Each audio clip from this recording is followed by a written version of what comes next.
sommes sur la place Tiananmen. Derrière moi, vous avez l'Assemblée du peuple, qui est un gros bâtiment stalinien qui date des années 50. Et derrière l'Assemblée du peuple, vous avez le mausolée de Mao.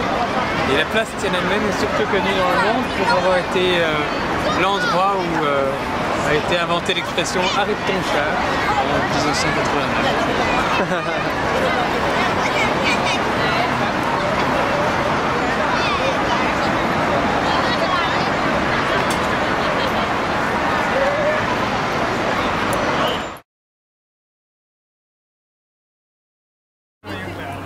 Bonjour à tous, nous nous trouvons actuellement au milieu de l'Empire du Milieu, c'est-à-dire dans la Cité Interdite. Et derrière moi, vous voyez le plus grand pavillon de la Cité Interdite, et de Chine d'ailleurs, et donc par conséquent du monde.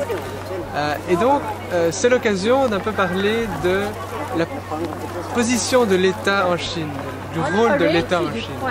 Alors, on peut introduire ce sujet avec une phrase du philosophe Hegel qui disait que la Chine est un État sans société. Alors, il ajoutait en précisant que en Europe, tandis qu'en Europe, la moralité avait tendance à déterminer les lois civiles, en Chine, c'est plutôt le droit qui détermine les devoirs moraux. Alors, il dit aussi qu'en Europe, on a développé l'idée de droiture selon laquelle l'accomplissement des devoirs moraux est issu d'un sentiment libre et intérieur, tandis qu'en Chine règne une morale d'État où l'accomplissement des devoirs est formaliste, c'est-à-dire dicté par Confucius. Alors dans les faits, on peut effectivement dire que l'État chinois dans la Chine traditionnelle a toujours été extraordinairement puissant parce qu'elle a développé un interventionnisme et un dirigisme très tôt. On peut évidemment se poser la question de quelle est l'origine de la puissance de l'État en Chine, et on peut citer quelques explications intéressantes à ce sujet.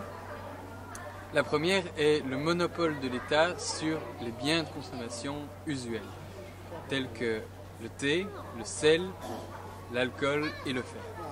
Ça, c'est une première explication. Mais il y en a d'autres, notamment toute la question du monopole de l'État sur l'éducation, sur la littérature et sur le commerce extérieur. Et puis, il y a l'entièreté du problème du mandarinat, donc ces fameux fonctionnaires impériaux qui vont, dès le premier empereur, et ce depuis plus de 2000 ans, avoir une importance fondamentale et véritablement bloquer tout un processus de bourgeoisie. Et donc vous avez les villes, par exemple, qui sont vraiment le siège en Europe des bourgeois et en Chine des mandarins. Ça, c'est voilà pour l'explication, on va dire, politique.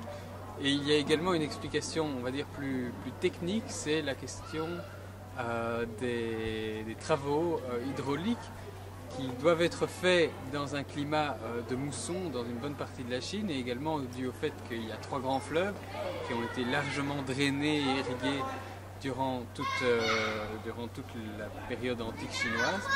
Et de ce fait, on a besoin d'une puissance centralisatrice qui peut coordonner tous les travaux nécessaires à la maintenance et à la distribution des fleuves. Alors un autre élément de la puissance de l'État chinois, c'est la condition des paysans qui tout au long de l'histoire de Chine ont dû choisir entre soit être sous la coupe de l'État, soit sous la coupe d'un entrepreneur privé, et de ces deux mots, choisir le moindre, et c'était souvent le cas de l'État. Et donc tout ça a renforcé la puissance de l'État. Et alors, par contre, en contraste avec la Chine, en Europe, les serfs ont toujours eu tendance à chercher la protection de la bourgeoisie. Et ça s'est notamment traduit dans les villes, avec en Europe, les villes étant le siège de la bourgeoisie et un rempart de liberté, tandis qu'en Chine, les villes ont toujours été le siège du mandarinat et des centres administratifs. Alors, les marchands, la bourgeoisie chinoise, n'a jamais réussi à obtenir une réelle autonomie, l'État étant tellement puissant. Et l'idéal des marchands chinois a toujours été de finir par appartenir à l'État et donc en devenant fonctionnaire. Et donc évidemment ça ne favorise pas parmi les marchands chinois un esprit d'entreprise très développé et pas plus qu'un fort goût du risque. Alors on peut conclure en se posant la question, qu'en est-il aujourd'hui de l'État et de la société en Chine? Alors, depuis le 19e siècle, la Chine a été secouée par des guerres, des révolutions, une industrialisation, une urbanisation. Et puis, dans les années 1980, avec l'avènement au pouvoir de Deng Xiaoping et le développement de réformes économiques très importantes, qui sont essentiellement des réformes de dérégulation et de décentralisation, on peut dire que la Chine est devenue un tout autre pays. Et on peut se poser la question, est-ce que la société civile s'est fort développée? Et beaucoup d'observateurs vous diront que oui. Cependant, il y a peut-être trois grands problèmes, trois grands défis pour la Chine d'aujourd'hui. Tout d'abord, c'est le fait que, bien qu'il y ait une classe moyenne qui se soit développée, elle reste encore très faible en Chine. Un deuxième problème, c'est l'omniprésence et l'incontournabilité de ce qu'on appelle le guanxi ici, c'est-à-dire l'importance des relations d'amis et de famille pour pouvoir faire des affaires, au lieu d'avoir des relations d'égalité avec des règles de consensus pour l'association entre individus. Alors, un troisième défi pour la Chine, c'est le fait que la société chinoise et l'État chinois ont tendance souvent à mettre un bien collectif en avant de liberté individuelle. Alors deux exemples frappants de ce phénomène, c'est par exemple la politique de l'enfant unique, où clairement l'État chinois prône un bien collectif au détriment de liberté individuelle. Et un autre exemple, c'est la politique consistant à cheviller les paysans à leurs terres et les empêchant de migrer vers les villes dans le but, qui est un bien collectif, d'éviter la formation de bidonvilles aux abords des grandes agglomérations. Et donc ce sont là les grands défis qui détermineront si la Chine permettra de développer une société civile ou restera un État fortement autoritaire et centralisé.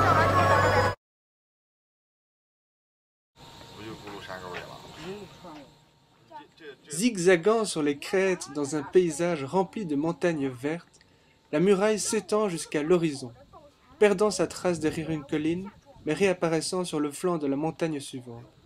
La muraille s'étend sur une distance qui fait 1/6 de la circonférence de la Terre. Le but était de défendre l'Empire contre les Tartares du Nord, ces peuples de barbares nomades allant à cheval, en contraste fort avec le peuple Han, peuple de paysans penchés sur la glèbe.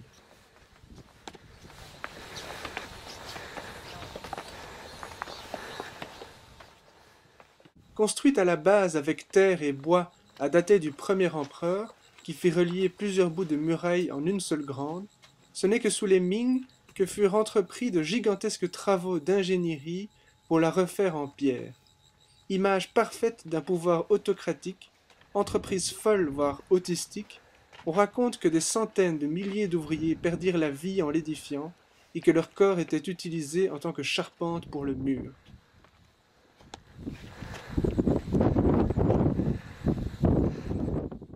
Donc il y a plus de 700 ans, c'est ici que les Mongols sont passés, comme vous pouvez le voir.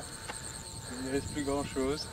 Genghis Khan, à la tête de ses troupes, allait prendre quelques jours plus tard Pékin et la Chine entière. Ah, c'est bien malheureux. Donc c'était un peu une vaine construction, hein? En tout cas, à partir du moment où on est censé être envahi par une armée de chevaux et qu'on se retrouve en plein dans les montagnes, j'ai du mal à comprendre, effectivement. Ouais.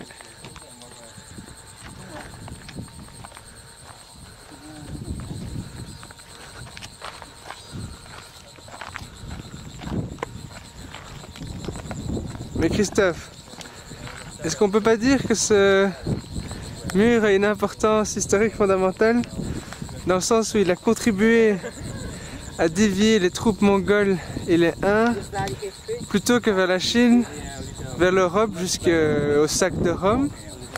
C'est difficile à dire parce qu'il manque de documents historiques pour répondre à cette question.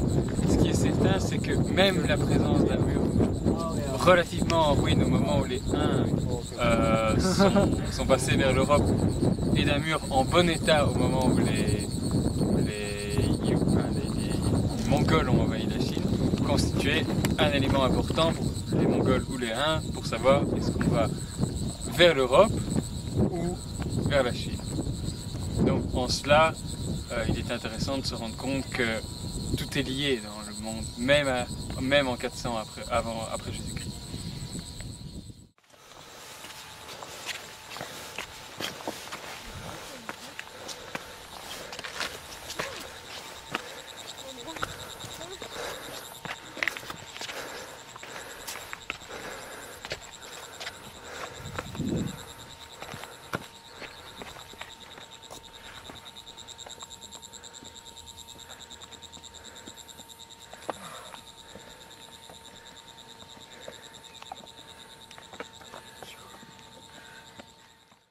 Alors, comme on est sur la Grande Muraille, il est peut-être temps de vous raconter une petite histoire, la légende la plus connue à propos de la Grande Muraille. Il s'agit d'une légende qui concerne la Grande Muraille créée par Qin Shi Huangdi, le premier empereur chinois. Et cette muraille a été créée à force de labeur et avec le travail donc de millions d'hommes qui ont été, on peut le dire, exploités. Alors la légende raconte que un de ces hommes avait une femme qui était restée au foyer et qu'à un moment cette femme s'est posé la question de savoir ce qu'était devenu son homme. Et elle a traversé toute la Chine, ce qui a pris tout un temps. Elle a cherché son chemin, elle a navigué, elle a été par monts et par vaux. Finalement elle est arrivée à la Grande Muraille et elle a demandé aux ouvriers est-ce que mon mari est là, est-ce que mon mari est là, est-ce que je peux lui apporter des couvertures. Des couvertures, elle a fait tout le chemin pour ça. Du pain, etc. pour comment dire, que son sort soit meilleur. Quelle sollicitude. Oui, c'est ça l'histoire, c'est la bonté de cette femme. Et elle a demandé à plusieurs endroits, on lui répondait je ne sais pas, et finalement elle est arrivée à un endroit où on lui a dit que son mari était mort. Et à ce moment-là, elle s'est mise à pleurer tellement fort que finalement le mur a cédé et a explosé. Et l'histoire continue en disant que cette femme était très belle et l'empereur, en voyant cette femme, a voulu l'épouser. Finalement, elle a réfléchi, elle a dit « Oui, je veux bien t'épouser, mais si tu fais un grand cercueil à mon mari et tu lui fais un enterrement de première classe... » Prostituée un peu, ça. Tu vas connaître la suite. Et donc, finalement, le pauvre homme a reçu son enterrement de première classe. Et au moment où elle devait se marier avec lui, elle se jeta dans l'eau du fleuve et devint un joli poisson, tandis que l'empereur écumait de rage. Voilà l'histoire, la plus belle histoire à propos de la Grande Muraille. Merci Christophe. De rien.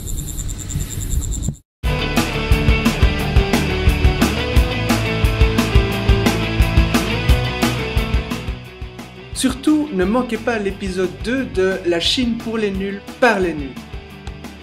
Nous découvrirons ensemble la superbe ville de Pingyao. Nous traverserons des paysages magnifiques et vous saurez tout sur les minorités ethniques chinoises.